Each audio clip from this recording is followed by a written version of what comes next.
السلام عليكم ورحمة الله تعالى وبركاته. الحمد لله نحمده ونصلي على رسوله الكريم أما بعد فقد قال الله تعالى في القرآن العظيم أعوذ بالله من الشيطان الرجيم بفضل بسم الله الرحمن الرحيم وصلي عليهم إن صلاتك سكن لهم والله سميع عليم صدق الله العلي العظيم. وقال رسول الله صلى الله عليه وسلم رحم الله رجلا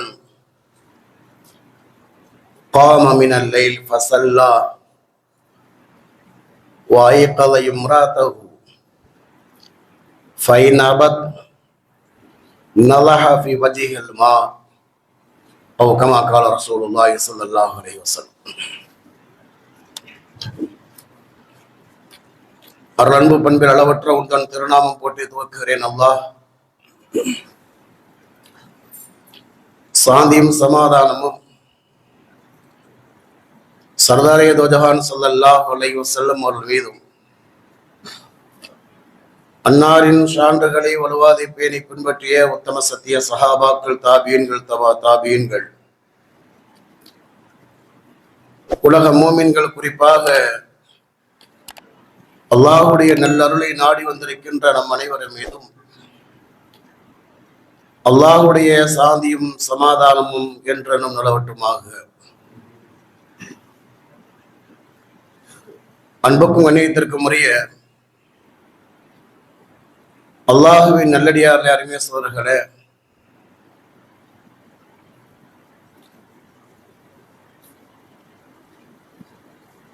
ஹஜ்ரத் ரசூலுல்லாஹி ஸல்லல்லாஹு அலைஹி வஸல்லம் அவர்கள் பிறந்த இந்த புனிதமான ரபீஉல் அவ்வல் மாதத்திலே இல்லற வாழ்க்கையை பற்றி பெருமானார் ஸல்லல்லாஹு அலைஹி வஸல்லம் அவர்கள் போதித்த சில விஷயங்களை கடந்த 2 வாரங்களிலே நாம் அறிந்திருக்கின்றோம். அதனுடைய தொடரிலே இந்த வாரத்திலே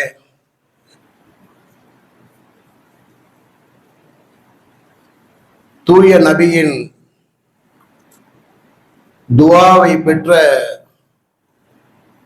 மணமக்கள் என்ற தலைப்பில் உடத்திலே சில செய்திகளை சொல்ல இருக்கிறேன்.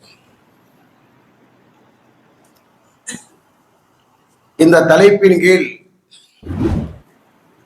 உங்களிடத்திலே 3 வகையான செய்திகளை நான் சொல்ல இருக்கின்றேன். முதலாவது செய்தி துஆவை பற்றிய சில செய்திகள். இரண்டாவதாக ஹஜ்ரத் ரசூலுல்லாஹி ஸல்லல்லாஹு அலைஹி வஸல்லம் துஆ எவ்வளவு பரக்கத்தானது, பாக்கியமானது என்பதை பற்றிய சில செய்திகள். மூன்றாவதாக மாநபி ஸல்லல்லாஹு அலைஹி வஸல்லம் துஆவை பெற்ற மணமக்கள் யார், அந்த துஆவை பெறுவதற்கு நாம் என்ன செய்ய வேண்டும் என்ற 3 செய்திகளை உங்களுக்கு நான் சொல்ல இருக்கிறேன். இதை விரிவாக பேசினால் நேரம் அதிகமாகிவிடும். எனவே உங்களுக்கு சுருக்கமாகவே நான் சொல்ல இருக்கிறேன். முதலாவதாக துஆ, பிரார்த்தனை என்பது அல்லாஹு தஆலா மனித சமுதாயத்துக்கு கொடுத்திருக்கின்ற மிகப்பெரிய வரப்பிரசாதமாக இருக்கிறது. ஹஜ்ரத் ரசூலுல்லாஹி ஸல்லல்லாஹு அலைஹி வஸல்லம் சொன்னார்கள், அத்ஆஉ சிலாஹுல் மூமின்.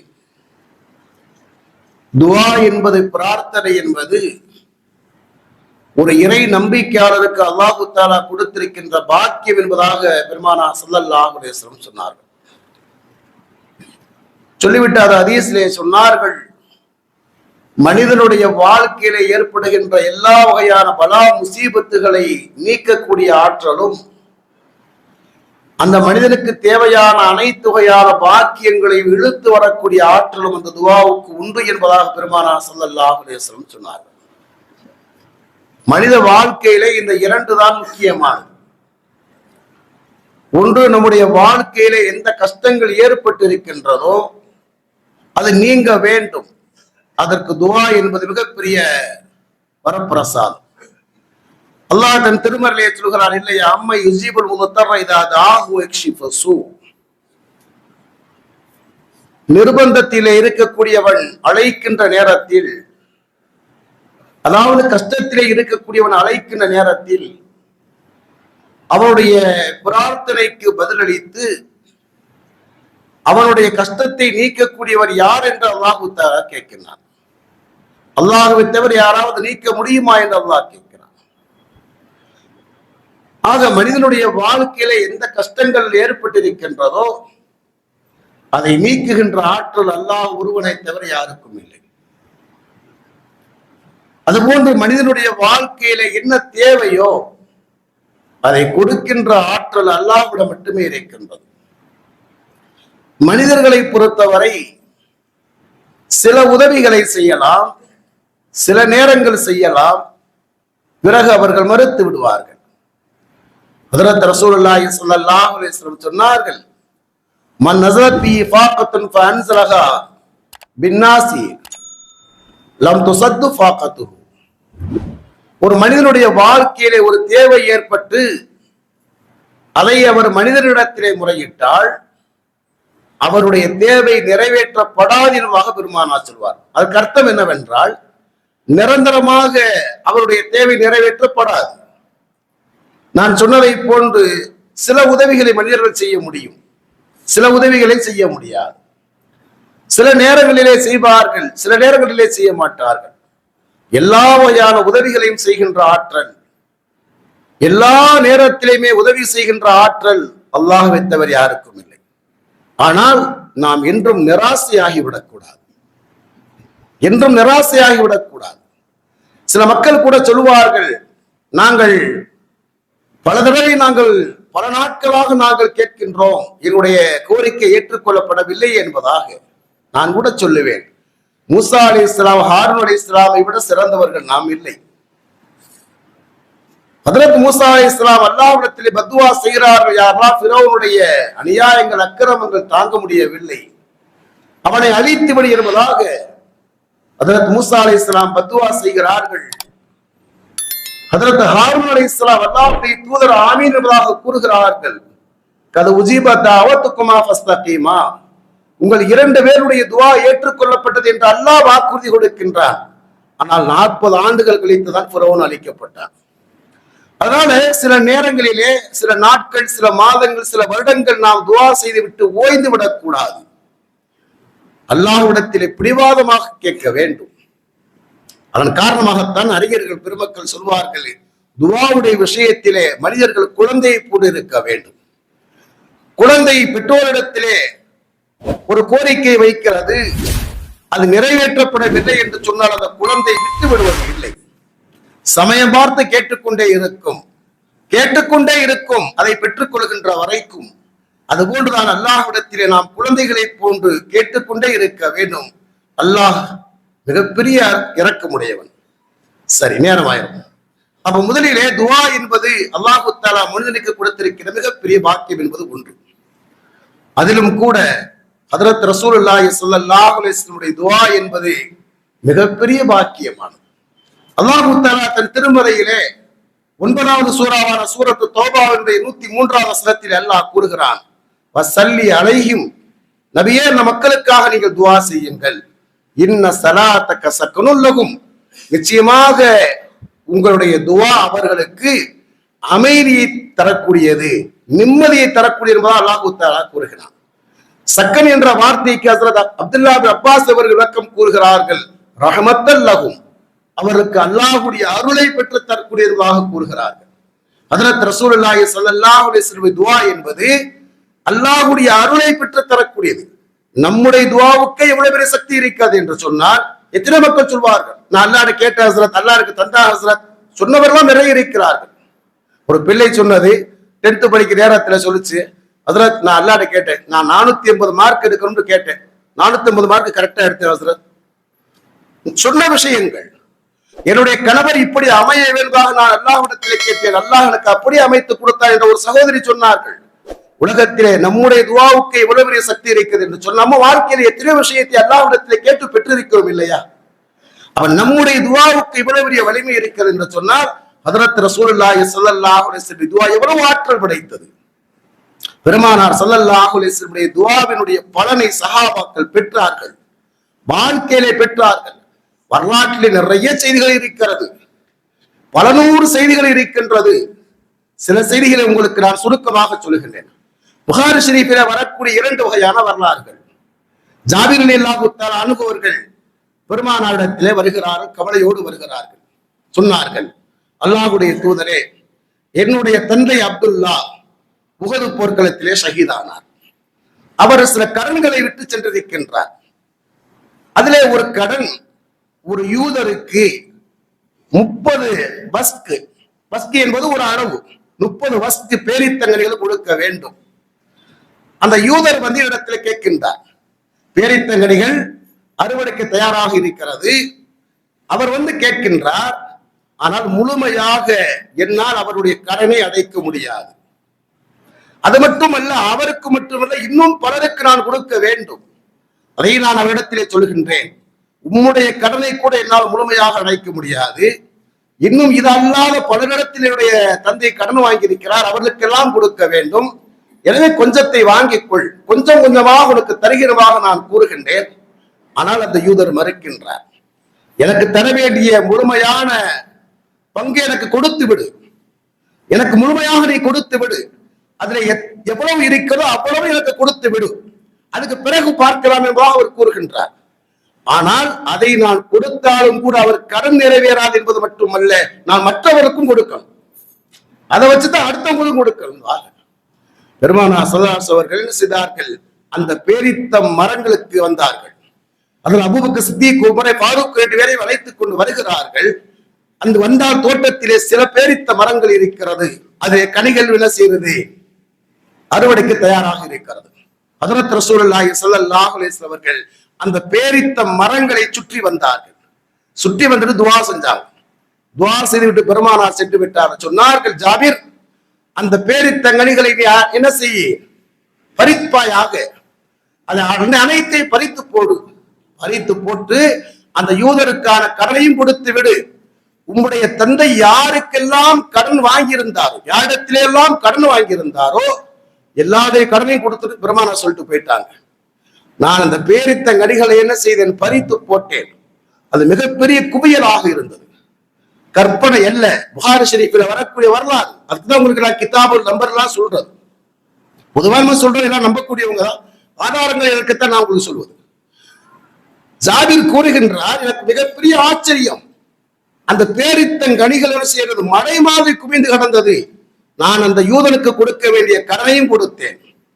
நான் என்னுடைய தந்தை கடன் வாங்கியிருந்த எல்லோருக்கும் அழைப்பு விடுத்தேன், எல்லோரும் வந்தார்கள், எல்லோருக்கும் என்ன செய்ய, எல்லோருடைய கடனையும் அடைத்தேன். மீதி எனக்கு இடத்துல எவ்வளவு இருந்தது என்று சொன்னால் 12 வஸ்கு பேரித்தங்களில் இருந்தது.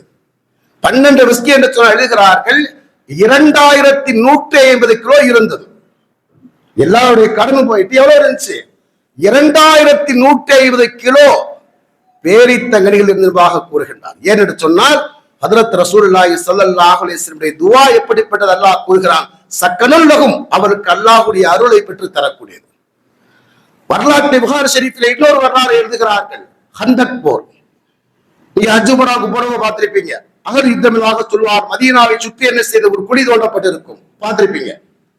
மதீனாவை என்ன செய்து அழிப்பதற்காக வேண்டி மக்காவாசிகள் செய்றாங்க, எல்லாரும் திரண்டு வர்றாங்க, காபிர்கள் யூதர்கள் எல்லாம் சேர்ந்து வர்றாங்க, ஒரு பெரிய யுத்தம் எல்லாம் வர்றாங்க. அந்த போரிலே தான் மதீனாவை சுற்றி அகல் தோண்டப்படுகிறது. அகல் யுத்தம் நீங்க எல்லாம் பாருங்க, எல்லா வரலாறு விரிவா சொல்லணும்னா வளவலன்னு போயிடும். அந்த என்ன செய்யறது, அகல் யுத்தம்.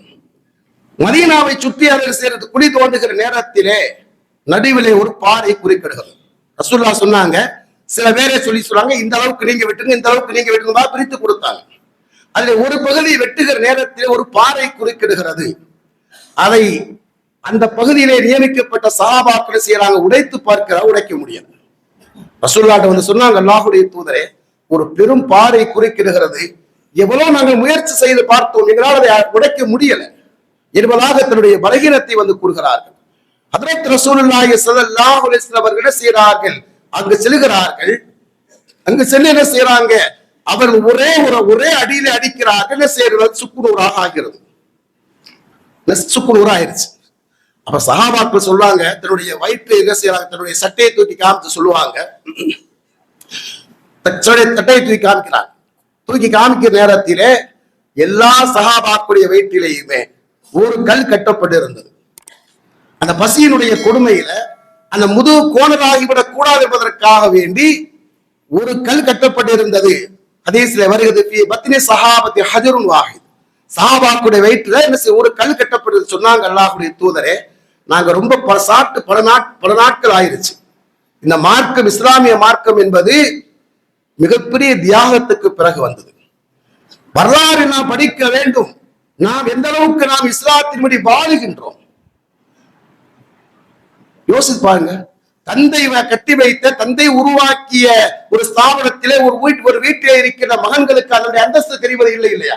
அதே மாதிரி நாம் என்ன செய்யலாம், சஹாபாக்களுடைய தியாகத்திலே கிடைத்த இந்த மார்க்கத்துடைய அந்தஸ்து நமக்கு விளங்கல. அதை நாம் படிக்க வேண்டும், அமல் செய்ய வேண்டும் என்ற ஆர்வம் இல்லை. எல்லையும் சேர்த்துத்தான் கூறுகிறேன். சஹாபாக்கள் என்ன செய்யறாங்க, சாப்பிட்டு பல நாட்கள் ஆயிருச்சு.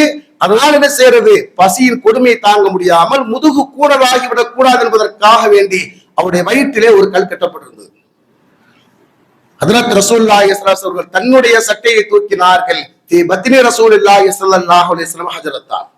ஹஜ்ரத் ரசூலுல்லாஹி ஸல்லல்லாஹு அலைஹி வஸல்லம் வயிற்றிலே 2 கல் கட்டப்பட்டிருந்தது. அப்படின்னா அந்த அளவுக்கு வறுமை. இதை பார்த்து ஜாபிர் ரலியல்லாஹு அன்ஹு கண்ணீர் வடிக்கின்றார். அவர் சரி வேகமா வீட்டுக்கு போய் தன் மனைவிடத்துல சொன்னாரு, பெருமானார் சாப்பிட்டு பல நாட்கள் ஆயிருச்சு, அதனால வயிற்றுல 2 கல் கட்டப்பட்டு இருக்கிறது. நம்ம வீட்டுல வந்து என்ன இருக்குன்னு கேட்கிறாரு. கொஞ்சம் கோதுமை மாவு இருக்கிறது, அதுல ரொட்டி சுடுனாங்க, ஒரு சின்ன ஆட்டுக்குடி இருந்துச்சு, அதை அறுத்து என்ன செய், உணவு செய், நான் பெருமானாரை போய் கூட்டு வரைவதாக சொல்லி என்ன செய்கிறார், கூறுகின்றார். உணவு தயாராகி விட்டது. வர்றாரு, ரசூலுல்லாஹ் வர்றாரு. அந்த நேரத்தில் இரவு ஆரம்பிக்க போகிறது. வந்து சொன்னார், அல்லாஹ்வுடைய தூதரே, ரசூலுல்லாஹ்வுடைய காதுல லேசா சொல்றார், அல்லாஹ்வுடைய தூதரே, உங்களுடைய பசியினுடைய கொடுமையை பார்த்த உடனே எனக்கு மனசு தாங்கல. நான் என்ன செஞ்சேன், வீட்டுல போய் கேட்டேன், ஒரு சின்ன ஆட்டுக்குடி இருந்துச்சு, அதை அறுத்து குழம்பு வச்சிருக்கேன், கொஞ்சம் மாவு இருக்கு, கொஞ்சம் ரொட்டி சுட்டு வச்சிருக்கேன், நீங்களும் ஒரு சில பேரை கூட்டிக்கிட்டு அப்படி மெதுவா வந்துருங்கன்றார். அவர் சொல்லுகிறார், எல்லாருக்கும் கொடுக்க வேண்டும் என்ற ஆர்வம் இருக்கிறது, ஆவல் இருக்கிற இடத்துல வசதி இல்லை. சில ரொட்டிகள் இருக்கிறது, கொஞ்சம் கறி இருக்கிறது, ஒரு சின்ன ஆட்டுக்குட்டி இருக்கு. அதனால என்ன கூறுகிறார் சொன்னால், நீங்கள் சில பேரை அழைத்துக் கொண்டு மெதுவா வந்துருங்க என்பதாக. பெருமானார் சொன்னாங்க, தோழர்களே, ஜாபிர் வீட்டுல இருந்து நம்ம எல்லாரும் வாங்கிட்டாங்க. இவருக்கு ஒண்ணுமே புரியல. ரசூலுல்லாஹ் சொல்லிட்டாங்க, ரசூலுல்லாஹ் சொன்ன என்ன செய்ய முடியும், அப்படி சொன்னீங்கன்னு கேட்க முடியாது. சரி என்ன செய்யறார் அப்படின்னா, வேகமா போயிட்டார். வேகமா போய் தன் மனைவிடத்திலே கூறுகின்றார். சொல்லிட்டு ரசூலுல்லாஹ் சொல்லிட்டு என்ன செய்யறாரு, அங்கே போறார், வீட்டுக்கு போறார். மனைவிடத்தில் நடந்ததை கூறுகின்றார். ரசூலுல்லாஹ் நான் சைலண்டா வந்து கொஞ்சம் பேர் வாங்கன்னு சொன்னேன், அவங்க பொது அறிவிப்பு செஞ்சுட்டாங்க, அங்க இருக்கக்கூடிய ஆயிரக்கணக்கான சஹாபாக்கள் வர்றாங்க என்பதாக. அந்த மனைவி கேட்டார்கள், அங்கேதான் விளங்க வேண்டும், நம்முடைய வீட்டு பெண்கள் எப்படி இருக்கின்றார்கள், நாம் எப்படி உருவாக்கி இருக்கிறோம் யோசித்து பாருங்கள். ஊருக்கல உலகத்துக்கள பூரா நம்ம பேசுகின்றோம், வரலாறுகளை பெண்களிடத்திலே சொல்லுங்கள். அதுக்காக வேண்டி பெண்களுடைய பயானுக்கும் ஏற்பாடு செய்ய வேண்டும் என்பதை ஒரு வேண்டுகோளாக உங்களுக்கு வைக்கிறேன். என்னன்னா என்ன செய்யறாங்க, அந்த பெண்மணி கேட்டாங்க, அனைவரையும் அழைத்தது நீங்களா ரசூலுல்லாஹ்வான்னு கேட்டாங்க. எல்லாரும் வாங்கன்னு சொல்றது நீங்களா ரசூலுல்லாஹ்வா? ஜாபிர் சொன்னார், ரசூலுல்லாஹ் சொன்னாங்க, நான் சில பேர் தான் சொன்னேன். பெருமானார் கூறிவிட்டார் சொல்லி நீங்க வாய முடியுங்க, அமைதியாக இருங்கள், அல்லாஹ் உதவி செய்வான்னு சொல்லி முடிச்சுட்டாங்க. சஹாபாக்களை அழைத்துக் கொண்டு பெருமானார் வருகிறார்கள். அங்கே ஆயிரக்கணக்கான சஹாபாக்கள் இருக்காங்க, எல்லாரும் வர்றாங்க, எல்லாம் உட்கார்ந்துருங்க. எல்லாரும் வந்து அமர்ந்த உடைய பெருமானார் சொன்னாங்க, ஜாபிர், உடைய வீட்டிலே செய்யப்பட்ட அந்த உணவை கொண்டு வந்து இங்கே வை என்பதாக கூறுகிறார்கள். அந்த உணவு அப்படியே கொண்டு வந்து வச்சிரு என்பதாக அந்த உணவை கொண்டு வந்து வைக்கப்படுகிறது. ஹஜ்ரத் ரசூலுல்லாஹ் அவர்கள் அல்லாஹ்விடத்திலே துஆ செய்தார்கள். சொன்னார்கள், துவா செய்ததற்கு பிறகு சஹாபாக்களுக்கு சொன்னாங்க, நீங்க எல்லாத்துக்கும் கொடுங்க என்பதாக ஜாபிரிடத்திலே கொடுக்கிறார்கள். எல்லாருக்கும் கொடுங்கள் என்பதாக எல்லோரும் சாப்பிட்டார்கள். எல்லோருடைய வயிறும் நிறைந்தது. அந்த உணவு அப்படியே இருந்தது. இதுதான் பரக்கத் என்பது. பரக்கத்துல என்ன தெரியுமா? பரக்கத்துல நாம் என்ன வைக்கும்? நான் பயாலோட ஏற்கனவே சொல்லியிருக்கேன்.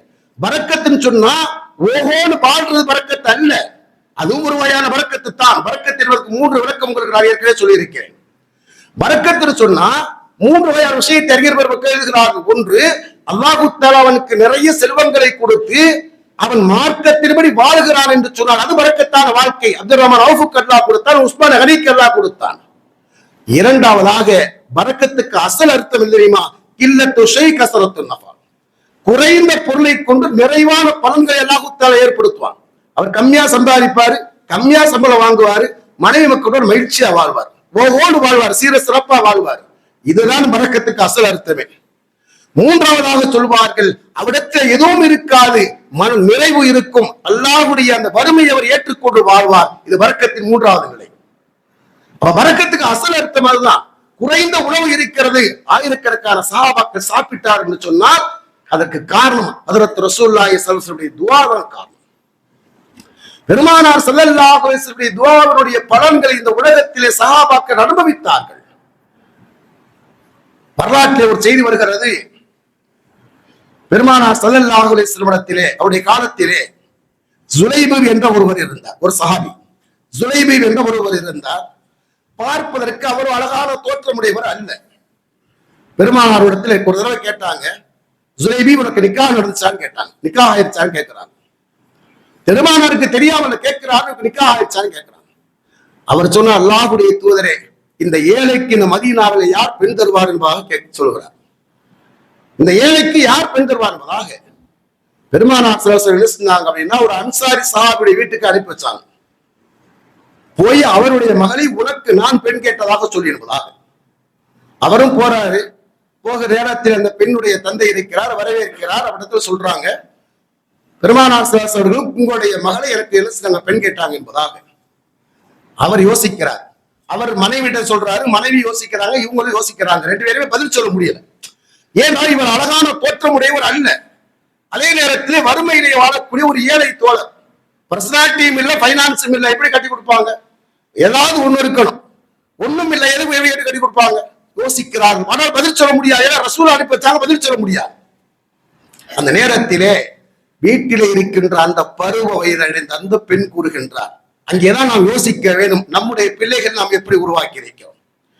அந்த பெண்மணி அவர்கள் ஒரு ஆயத்தை ஓதுகிறார்கள். குர்ஆனில் அல்லாஹ் தஆலா 33வது சூரத் அஹ்ஸாபினுடைய 36வது வசனத்தை அல்லாஹ் இப்படி கூறுகின்றார், வமா காலி மூமினி வலா மூமினத்தி இதா கல்லல்லாஹு வ ரசூலுஹு அம்ரன் யகுல் லஹுல் ഖைரா. அல்லாஹ்வும் அல்லாஹ்வுடைய தூதரும் ஒரு மூமினான ஆணுக்கோ பெண்ணுக்கோ ஒரு விஷயத்தை முடிவு செய்து விட்டால் அதிலே அவருக்கு இஷ்டம் என்பது இல்லை என்று அல்லாஹ் கூறுகிறார். அல்லாஹ் ரசூலுடைய வார்த்தையிலே ஒருவர் அல்லாஹ் ரசூல் சொல்லிட்டாங்கன்னா அதை செய்யலாமா வேண்டாமா என்று இஷ்டம் இல்லை என்று அல்லாஹ் கூறுகிறார். இந்த ஆயத்தை ஓதி காண்பித்து விட்டு அந்த பெண் சொன்னார், அந்த மகள் சொன்னார்கள். அந்த பெண் சொல்றாங்க, என்ன சொல்றாங்கன்னா, அல்லாஹ் என்ன கூறுகின்றான்? அல்லாஹ்வுடைய ரசூலுடைய வார்த்தைக்கு கீழ்ப்படிய வேண்டும் என்று அல்லாஹ் கூறுகிறார் இல்லையா? பிறகு எதற்கு நீங்கள் யோசித்துக் கொண்டிருக்கிறீர்கள்? அந்த பெண்மணி அடுத்து ஒரு செய்தியை சொன்னாங்க, என்னுடைய பெற்றோர்களே, வந்தவரை பார்க்காதீர்கள், அனுப்பியவரை பாருங்கள். என்ன சொல்றாங்க? வந்தவரை பார்க்காத, அனுப்பியவரை பாருங்கள். அனுப்பிய பெருமானார் ஸல்லல்லாஹு அலைஹி வஸல்லம் அவர்கள், அவர்களை விட எனக்கு சிறந்த வாழ்க்கை துணையை அமைத்து கொடுக்கக்கூடியவர் யாரும் இருக்க முடியாது. ரசூலுல்லாஹ் அனுப்புறாங்கன்னா எனக்கு ஒரு சிறந்த வாழ்க்கை துணையை அவர்களை தவிர யாரும் ஏற்படுத்த முடியாது. எனவே நான் அவர்கிட்ட சரி நிக்காஹ் செய்து கொள்கிறேன்னு சொல்றாங்க. மனப்பூர்வமா நான் நிக்காஹ் செய்து கொள்கிறேன்னு சொல்லி முடிச்சுட்டாங்க. மகளே சொல்லிட்டாங்க இல்லையா, இவங்களும் சரின்ட்டாங்க. இந்த விஷயத்தை ஜுலைபு போய் பெருமானாரிடத்திலே கூறுகின்றார், அல்லாஹ்வுடைய தூதரே, நான் போய் பெண் கேட்டேன், கணவன் மனைவி 2 பேரும் யோசித்தார்கள், ஆனால் அந்த பெண்மணி இந்த ஆயத்தை ஓதி காண்பித்து சம்மதம் சொன்னார் என்பதாக. பெருமானார் ஸல்லல்லாஹு அலைஹி வஸல்லம் அவர்கள் ஒரு துஆவை செய்கிறார்கள், அல்லாஹும்ம அஸ்பிப் அலைஹில் கைர ஸப்பா, அல்லாஹும்ம அஸ்பிப் அலைஹில் கைர ஸப்பா. யா அல்லாஹ், அந்த பெண்ணுக்கு உன்னுடைய அருளை கொட்டியது கொட்டு. சப்புனா எதுக்கு சொல்லுவாங்க அப்படின்னா, அந்த மலை மாதிரி கொட்டுறாங்க இல்லையா, அது சொல்லுவாங்க. அல்லாஹ் மஸ்பிப் அலைல் ஹைர சப்பா, யா அல்லாஹ் அந்த பெண்ணுக்குடைய ஹைறுகளை எல்லா வகையான நலன்களையும் நீ கொட்டேடு கொட்டுவாயாக. வலா தஜால் ஈசஹா கத்தா, யா அல்லாஹ் அந்த பெண்ணுடைய வாழ்க்கையை சோதனைக்குரியதாக நெருக்கடி உடையதாக நீ ஆக்கிவிடாதுன்னு சொன்னாங்க. அந்த பெண்ணுடைய வாழ்க்கையை சோதனைகள் நெருக்கடி உடையதாக ஆக்காது என்பதாக பெருமானார் சொன்னாங்க. கிதாபுல எழுதுறாங்க, அபூ பர்சாங்கிற ஒரு சஹாபி கூறுகின்றார், அந்த மணமக்கள் எப்படி வாழ்ந்தார்கள் என்று சொன்னால், மதீனாவினுடைய அன்சாரி பெண்களிலே அவர்களை விட வசதியான பெண் யாரும் இல்லை. அதே நேரத்திலே கணவன் மனைவி 2 பேருமே மிகப்பெரிய ஆனந்தத்தோடு வாழ்ந்தார். எப்படி என்று சொன்னால், மதீனாவில் இருக்கக்கூடியவர் சொல்லுவார்கள், அந்த ஜுலைபீபும் அவருடைய மனைவி வாழ்வதை போன்று வாழுங்கள் என்று முன்மாதிரியாக மக்கள் சொல்லுகிற அளவுக்கு அவர் வாழ்ந்தார் என்பதாக என்ன செய்யறாங்க, ஹதீஸ்ல அறிவிக்கிறாங்க. அவ என்ன சொல்றாங்க, அந்த அபூ பர்ஸா சொல்றாங்க. எதுக்கு சொல்லவர் என்று சொன்னால், ஹஜ்ரத் ரசூலுல்லாஹி ஸல்லல்லாஹு அலைஹி வஸல்லம் துஆவை பெற்றவர்கள், பெருமானார் ஸல்லல்லாஹு துஆவை பெற்றவர்கள் இந்த உலகத்திலே வாழ்ந்திருக்கிறார்கள். நிறைய வரலாறு நேரமாயிருச்சு. 3வது செய்தியாக உங்களுக்கு கூறுகிறேன். அப்படி என்றால் பெருமானார் ஸல்லல்லாஹு அலைஹி வஸல்லம் அவர்கள் தன் காலத்திலே வாழ்ந்தவர்களுக்கு மட்டும்தான் துஆ செய்தார்களா என்றால் இல்லை. இந்த உலகத்திலே பல பேர் பல விஷயங்களுக்காக துஆ செய்திருக்கிறார்கள். பல விஷயத்தை செய்யக்கூடியவர்களுக்காக துஆ செய்திருக்கிறார்கள். அதிலே ஒரு துஆ என்னவென்று சொன்னால், ஒரு மணமக்களுக்காக ஒரு பெருமானார் துஆ செய்தார்கள். மணமக்கள் என்று சொன்னால் திருமணம் ஆகக்கூடியவர் என்பது திருமணம் ஆகிற நேரத்தில் மட்டுமல்ல, மன வாழ்க்கையில் இருக்கின்ற கணவன் மனைவிக்கு எல்லோருக்கும் பெருமானார் இந்த துஆவை செய்திருக்கிறார்கள். இந்த துஆவுக்குரியவர்களாக நாம் ஆகிவிட்டோம் என்று சொன்னால் நம்முடைய வாழ்க்கையும் பரக்கத்தான வாழ்க்கையாக, ரஹமத்தான வாழ்க்கையாக இருக்கும். அப்படிப்பட்ட மணமக்காக ஆக வேண்டும் என்பதற்காகத்தான் இந்த உபதேசம் உங்களுக்கு சொல்லப்படுகின்றது. கடந்த காலத்தில் நிகழ்வுகள் நமக்கு படிப்பினைக்காக சொல்லப்பட்டாலும் இந்த வரலாற்றை உங்களுக்கு சொல்வதற்கு காரணம் என்னவென்று சொன்னால், இந்த ஹதீஸை உங்களுக்கு நான் எப்போது ஏன் சொல்கிறேன் என்று சொன்னால், நம்முடைய வாழ்க்கை இப்படி பரக்கத்தாக பெருமானாருடைய துஆவை பெற்ற ஒரு பரக்கத்தான வாழ்க்கையாக இருக்கணும்னா நாம் இந்த காரியத்தை செய்ய என்னவென்று சொன்னால், அதற்கு அபூ ஹுரைரா அறிவிக்கிற அபூதாவுதிலே வருகிறது, ரஹிமல்லாஹு ரஜுலன், அல்லாஹு தஆலா ஒரு ஆணுக்கு அருள் புரிவானாக.